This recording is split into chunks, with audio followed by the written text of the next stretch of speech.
Researchers finally found what causes Alzheimer's and how to stop it.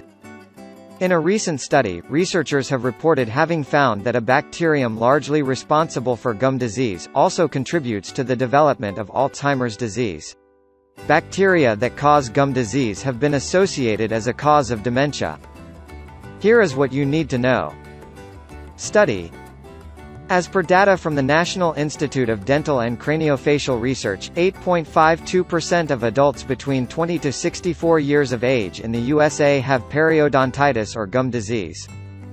New evidence suggests that one of the bacteria involved in periodontitis could also contribute to the accumulation of toxic proteins in your brain, which scientists have linked with the development of Alzheimer's disease. These findings have emerged from a new study in mice that researchers from Cortexime, Inc., a pharmaceutical company that aims in developing new therapeutics for Alzheimer's disease, have done. The results of the research with the lead author, Dr. Stephen Deminy, Cortexime co-founder, appeared in the journal Science Advances. What is gum disease? Gum disease, or what is known as gingivitis in its mild form, happens when bacteria accumulate in tooth plaque, therefore, causing inflammation, bleeding, and receding gums. If it progresses to the more serious form, or what is known as periodontitis, it can lead to tooth loss and abscesses. What is the bacterium that boosts brain toxicity? The key bacteria that cause gum disease, Porphyromonas gingivalis, may also be the root cause of Alzheimer's disease, which is a form of dementia.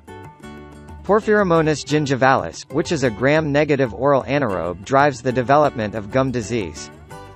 Also, P. gingivalis, the researchers noted, appeared in the brains of individuals who doctors have diagnosed with Alzheimer's disease, which left the investigators intrigued. What steps should you do to prevent gum disease?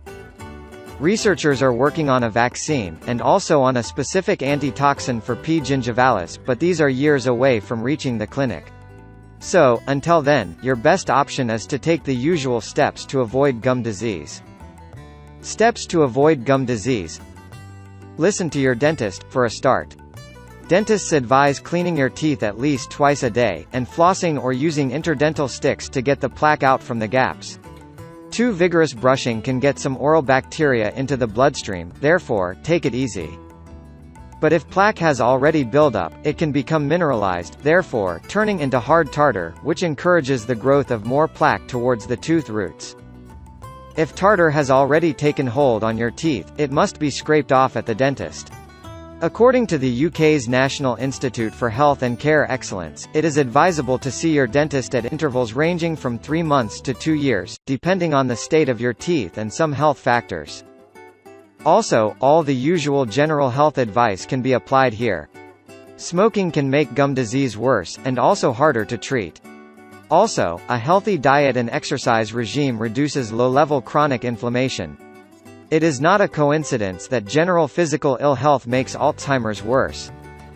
Gum disease is very common, and as per the UK's National Health Service, most adults have it to some extent, but not everyone ends up with Alzheimer's. There's still much that we do not understand, but it could be a question of how much bacteria are present, or how good your body is fighting them.